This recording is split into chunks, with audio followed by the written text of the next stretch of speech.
चटर्की TV news Marathi मध्ये सर्वांचे सहर्ष स्वागत। पाहूया आजच्या ठळक घडामोडी। आणि शिवसैनिक बांधवांनो, भगिनींनो आणि मातांनो,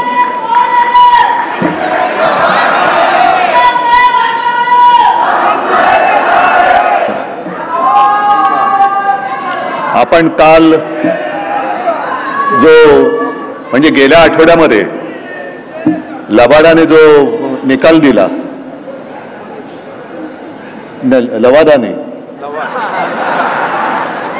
लबाडाने नाही, लवादाने जो निकाल दिला त्याच्या विरुद्ध सुप्रीम कोर्टात गेलेलो आहोत। सुप्रीम कोर्टाकडनं आशा आहेच, ती एक शेवटची आशा असं मानलं तरी सर्वोच्च न्यायालय जे आहे ह्या देशामधल्या लोकशाहीचा मूलभूत घटक, तो जनता, त्या न्यायालयात आज आम्ही आलेलो आहोत। कारण देशामध्ये मतदार हा सरकार ठरवत असतो। आणि एक गोष्ट लक्षात घ्या की कदाचित जगामध्ये आपला एकमेव किंवा फार कमी देश असे आहेत की ज्यांनी जनतेने संविधान जनतेच्या चरणी अर्पण केलेलं आहे। म्हणजेच काय की सरकार कोणाचंही असलं तरी सत्ता ही सामान्य जनतेचीच असली पाहिजे।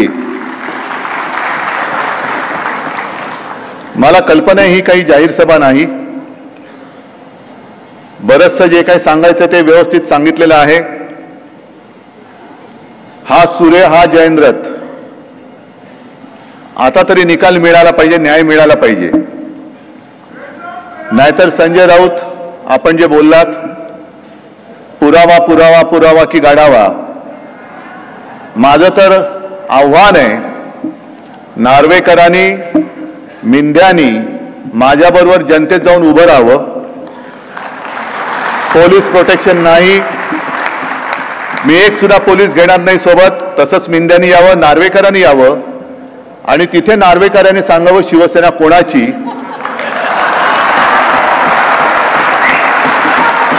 आणि मग जनतेने ठरवावं कोणाला पुरावा गाडवा का कोणाला तुडवावा। माझी तयारी आहे, माझ्यात हिम्मत आहे। आणि शिवसेना जर का तुम्ही त्यांना विकली असाल, ती म्हणजे काही विकाऊ वस्तू नाहीये। मग एवढं तुम्ही केल्यानंतर सुद्धा आज तर इकडे शिवसैनिक आहेतच, पण जिथे जिथे जातो ते सगळे लाखो जनता शिवसैनिक माझ्यासोबत कसे। आणि आज मी असं ऐकलं, म्हणजे कालच ऐकलं, आपण सर्वोच्च न्यायालयात गेलो आणि मिंदे गट उच्च न्यायालयात गेला, म्हणजे तिकडे पण टाइमपास करायचा आहे। असीमजी तुम्ही सांगितलं, खरं म्हणजे तुम्हाला आणि रोहितजी तुम्हाला खास धन्यवाद देतो की आपण आलात आणि अत्यंत सुंदर पद्धतीने मांडलं। मुळामध्ये हा निर्णय सर्वोच्च न्यायालयाने लवाद म्हणून आपल्या अध्यक्ष महोदयांवरती दिला होता। त्यांना सांगितलं होतं की तुम्ही पात्र अपात्र ठरवा, त्यांनी ठरवलंच नाही। आता मिंदे हायकोर्टात गेले की आम्हाला म्हणजे ठाकरे गटाला अपात्र का ठरवलं नाही, मग त्यांनी सुद्धा त्यांच्यावरती एक प्रकारे नाराजीच व्यक्त केलेली आहे। मग मी असं म्हणतो, दुसरे का आव्हान त्यांना देतो की तुम्हालाही न्याय मिळालेला नाही, आम्हालाही नाही, तुम्ही नेमलेला अध्यक्ष आहे। राज्यपालांना मी विनंती करतो की जसं त्यावेळेला राज्यपालांनी एक अधिवेशन बोलवलं होतं तसं पुन्हा बोलवा। आणि मिंद्यांना सांगतो, अध्यक्षांविरुद्ध अविश्वास ठरवाना, मी तुम्हाला पाठिंबा देतो, आज जाहीर करतो पाठिंबा हातला यायला। कशाला चाळे करताय? हायकोर्टात जाण्यापेक्षा तिकडेच बसलाय ना। मग तुमचा व्हीप आम्हाला लागणार का? व्हीप नंतर बघू, आमचा व्हीप हा आमचाच व्हीप आहे आणि तो आमचाच अधिकार आहे।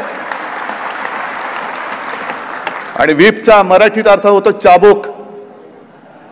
चाबूक हा लाचाराच्या हाती शोभत नाही, चाबूक हा शिवसेना प्रमुखांच्या हाती आणि त्यांच्या शिवसैनिकांच्या हाती शोभतो। तुम्ही कसले शिवसेनेचे अध्यक्ष होणारे, काय लायकी आहे? दुर्दैवाने काय झालेलं, ती सुरेश भटांची कविता आहे ना, गर्दीत गारद्यांच्या सामील रामशास्त्री, संजय राऊत आपण म्हणालात की रामशास्त्री बाणा, तो बाणाच त्या गारद्यांच्या गर्दीत सामील झालेला आहे. आता मेल्याविना मड्याला दुसरा उपाव नाही, म्हणजे उपायच नाही. मग आपण नुसतं मड म्हणून बघत राहणार का लोकशाहीच्या खुन्यांचं मड करणार आपण? म्हणजे राजकारणामध्ये एकूणच जी काय थट्टा चाललेली आहे हे सगळं बघितलं ना तुम्ही. घटना नाही, घटना नाही, घटना नाही. मला तर वाटतं अनिल आणि असीमजी, मी म्हणतोय ते बरोबर का चूक सांगा, आपण निवडणूक आयोगावरती एक केस करायला पाहिजे. नाही सांगतो, कारण त्यांनी आपल्याला कामाला लावलं होतं. तुम्हाला सगळ्यांनी मी सांगितलं होतं आणि जवळपास 19,41,41,000 आपण शपथपत्र आणि 100 रुपयाच्या स्टॅम्प पेपरवरती प्रतिज्ञापत्र लिहिली होती. मग निवडणूक आयोग काय त्याच्याकडे गाद्या पुरवल्या नाही? सरकार निवडणूक गाद्या करून झोपलंय त्याच्यावर. एक तर ते स्वीकारा, आमच्या बाजूने आमचा जो हक्क आहे तो आम्हाला द्या, नाही तर आमचे 19,41,000 इंटू किती असतील पैसे आम्हाला परत द्या. हा मोठा घोटाळा आहे, निवडणूक आयोगाचा घोटाळा आहे हा.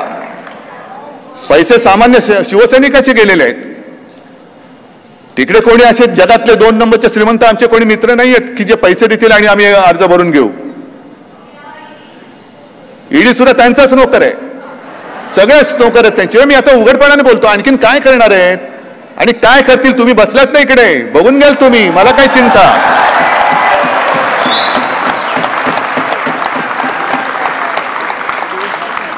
मी मुद्दामून इकडे ही प्रेस कॉन्फरन्स घेतली याचं कारण असं की 2018 साली जी आपली आतापर्यंतची शेवटची निवडणूक झाली होती प्रक्रिया ती इकडेच झाली होती. म्हणजे खोटं बोलावं ते किती किती बोलावं.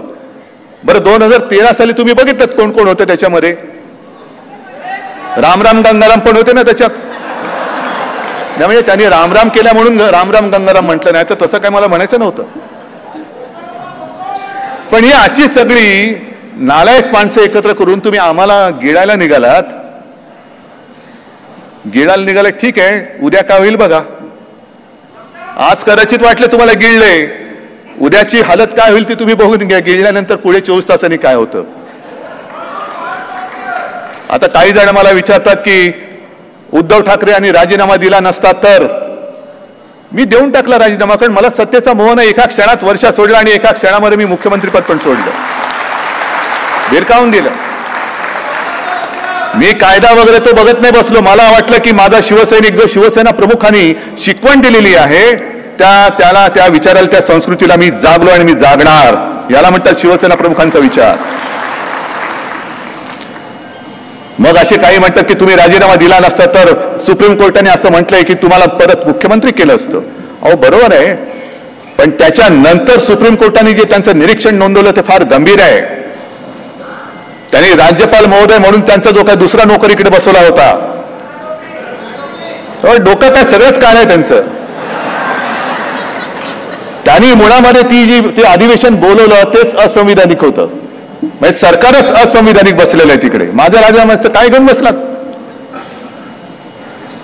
राज्यपाल महोदयांनी, म्हणजे राज्यपाल म्हणून कोश्यारीने मी त्या खुर्चीचा मान राखतो, संपूर्ण ते तटामध्ये सहभागी झाले. आणि या तटाची सुरुवात ही एक महत्वाचा मुद्दा आहे. जसं असीमजी तुम्ही म्हणालात की उद्धव ठाकरेची लढाई नाहीये, ही फक्त शिवसेनेची लढाई नाहीये, ही संपूर्ण आता जग बघतंय. ही लढाई आता या देशामध्ये लोकशाही जिवंत राहणार आहे की नाही त्याची ही लढाई आहे. ही लढाई आता केवळ लोकशाहीची पण राहिलेली नाहीये. ही लढाई आता या देशामध्ये सुप्रीम कोर्ट अस्तित्वात राहणार आहे का लवाद त्याच्या डोक्यावर बसणार आहे त्याची ही लढाई आहे. म्हणजे आता सुप्रीम कोर्टाचा आदेश हा सर्वोच्च मानायचा किंवा या लबाडाचा आदेश सर्वोच्च मानायचा, ही लढाई आता उद्या होणार आहे. ठीक आहे, आमच्या पात्र अपात्रतेचा निर्णय आहे तो माझी जनता घेईल. ते म्हणतील त्या दिवशी मी घरी बसेन. पण लोकशाही राहणार आहे की नाही जिवंत, हा महत्वाचा प्रश्न आहे. सर्वोच्च न्यायालयाचं अस्तित्व, त्याचं वर्चस्व, त्याचा अधिकार. नाही तर संजय राऊत तुम्ही इकडेच बोलला होतात आपल्या 19 जूनच्या कार्यक्रमामध्ये, कारण तेव्हा तो निकाल दिला होता आणि आपल्याला एक अशी वेडी आशा होती की आता हे सर्वोच्च न्यायालयाने दिलेल्या चौकटीत निकाल देतील, तो त्याने द्यायलाच पाहिजे होता. आणि तुम्ही बोलला होता की जे कोर्ट असतं ते फाशीची शिक्षा सुनावतं, बरोबर नासिमजी? पण प्रत्यक्ष अंमलात कोण आणतं? जल्लाद. त्या जल्लादाचं काम या लवादाला दिलं होतं. आणि फाशीसाठी म्हणजे सगळं सुप्रीम कोर्टाने तयार करून दिलं. लवाद म्हणतो मी फाशी कसं देऊ, याचा जन्माचा दाखलाच नाही. अरे जन्माचा दाखला तपासायला नव्हता सांगितलं, त्यांनी जो गुन्हा केलाय त्याच्याबद्दल त्याला फाशी द्यायला सांगितलं होतं. आणि आणखीन ते निवडणूक आयोग म्हणजे दिव्यच आहे. म्हणजे असं समजा की एखादी व्यक्ती बँकेमध्ये पैसे काढायला गेला पासबुक वगैरे घेऊन, ते म्हणतात तुमचं खातंच नाही आमच्याकडे. अहो मग पासबुक आहे, चेकबुक आहे, आम्हाला नाही माहिती, तुमचं खातंच नाही आमच्याकडे. काय गिळलं तुम्ही आमची घटना गिळून बसलात?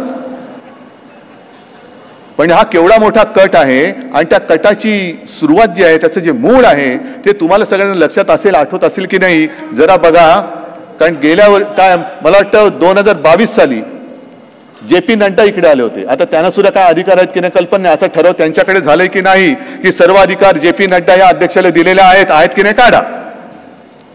पण ते असे म्हणाले होते की या देशात आता फक्त एकच पक्ष राहणार, भारतीय जनता पक्ष, बाकी सगळे पक्ष संपून टाकणार. ही त्याची सुरुवात आहे. त्याच्या कटकारस्थानाला तिथून सुरुवात झाली. आणि त्याच्यामध्ये ED, इन्कम टॅक्स, CBI, निवडणूक आयोग, हे लवाद सगळेजण त्यांचे कटाचे सगळे गार्दी त्यांनी एकत्र केले आणि ते घाव घालायला सुरुवात केली. त्यांनी शिवसेना संपवायचा प्रयत्न करतायत, राष्ट्रवादीचा करतायत. तुम्ही संपूर्ण देशात बघा, सगळीकडे हेच चाललेलं आहे त्यांचं.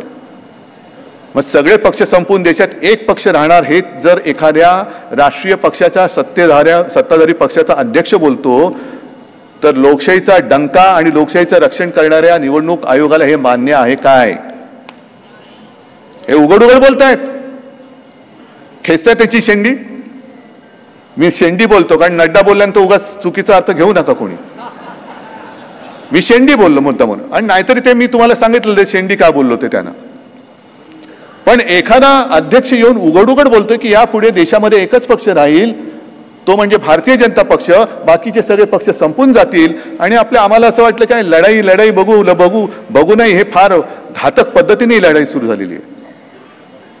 आणि मला खरंच वाईट ह्या गोष्टीचं वाटतं की रामशास्त्री बाण्याचा उल्लेख तुम्ही केला. ज्या महाराष्ट्रामध्ये रामशास्त्री जन्माला आले, ज्या महाराष्ट्रामध्ये घटना लिहिणारे डॉक्टर बाबासाहेब आंबेडकर जन्माला आले, त्या महाराष्ट्रापासून ह्यांनी लोकशाहीच्या खुनाला सुरुवात केली. ह्याच मातीत तुम्हाला या अवदसा जन्माला आलेली बघावी लागते. ही अवदसा आहे.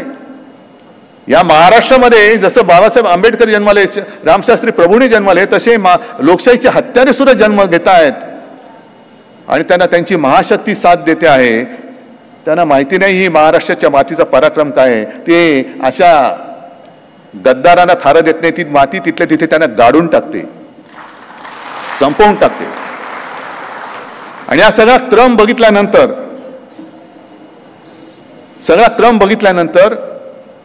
आजचं हे करणं हे फार गरजेचं होतं.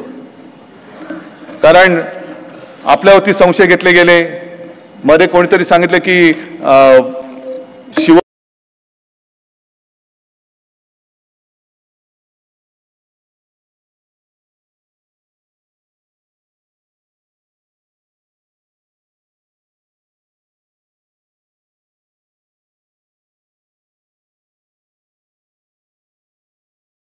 सेनेने पेपर नीट ठेवले नाहीत. सगळं पेपर आणखीन काय काढायचं, आणखीन काढून तुम्हाला दाखवतो.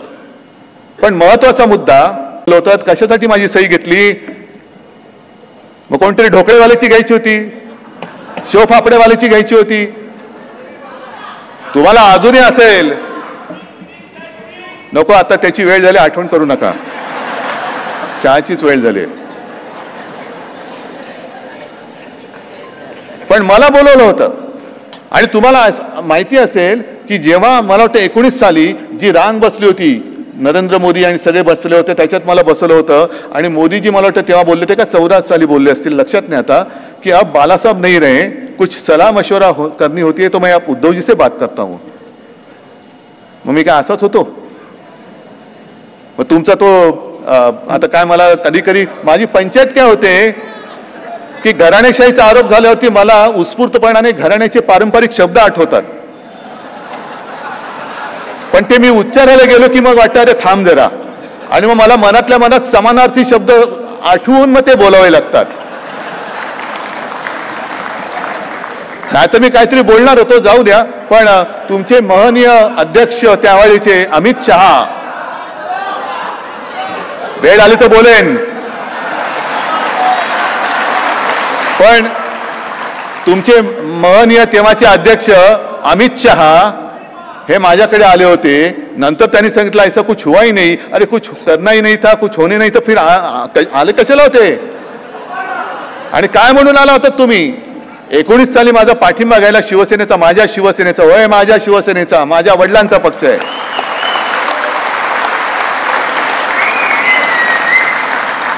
पाठिंबा घ्यायला याला तुम्हाला लाज वाटली नाही. आणि आता तुम्हाला 2014 साली लोकसभेला माझा पाठिंबा तुम्ही म्हणजे मी माझा माझा माझा म्हणजे माझ्या शिवसेनेचा बोलतो, मी नाहीये, मी म्हणजे तुम्ही सगळे आहात. पण माझा पाठिंबा तुम्हाला लागला. 2014ला घेतलात, लोकसभेला घेतलात आणि ऑक्टोबरला युती तोडलीत. शिवसेनेबरोबर युती, शिवसेना, मग तुम्ही ती शिवसेना होती, तुम्हाला माहित नव्हतं यांची घटना नाहीये, अध्यक्ष काय. मग माझं पत्र घेताना आणि देवेंद्र फडणवीस सुद्धा जे 5 वर्ष त्यांनी मुख्यमंत्रीपद उभवलं, ते कोणाच्या पाठिंब्यावर? आता सुद्धा तुम्ही बघितलं जे सगळे काय ते मिंदे फिंदे सगळे होते, त्यांना पदं कोणी दिली? जर 1999 साली शिवसेना प्रमुखांचे अधिकार तिकडेच जर का ते थांबले असतील, मग त्यांच्यानंतर मी तुम्हाला पदं दिली होती की नव्हती? मी तुम्हाला एबी फॉर्म दिला होता की नव्हता? मी तुम्हाला मंत्रिपदं दिली होती की नव्हती? आणि मग म्हणूनच गरीब एखादा माणूस म्हणजे माझा, त्यांनी सांगितलं की घरगड्यासारखे वागवतात, असा घरगडी मी पाहिला नाही ज्याची पंचतारांकित शेती आणि 2-2 हेलिपॅड त्याच्या शेतात आहेत, असा घरगडी. तर हे सगळं थोतांड आहे. हे मी मुद्दामून या दोघांना का बोलवलं आणि हे सगळं का दाखवलं? आम्ही तर बोलतोच आहोत, तुमचा आमच्यावरती विश्वास आहे, महाराष्ट्रातली जनता आज बघते. पण काही वेळेला ज्याचं काम त्यांनी करावं लागतं, म्हणजे सोनाराने टोचले कान, ते कान सोनारानेच टोचावं लागतात. म्हणून आज तुम्हाला एक कान टोचायला बोलवलं होतं, लबाडाचे टोचले कान. तर जास्त वेळ मी घेत नाही, कारण काही प्रश्नोत्तर आपल्याला करायचे आहेत. मी या निमित्ताने एकच सांगतो की सर्वोच्च न्यायालयाबद्दल आमच्या मनामध्ये विश्वास आहे, आदर आहे. मात्र त्याचबरोबरीने आजपासून ही खटल्याची सुनावणी मी तुमच्या या सगळ्यांच्या साक्षीने आणि वतीने माझ्या महाराष्ट्रातल्या तमाम जनतेच्या दरबारामध्ये नेत आहे. जय हिंद, जय महाराष्ट्र.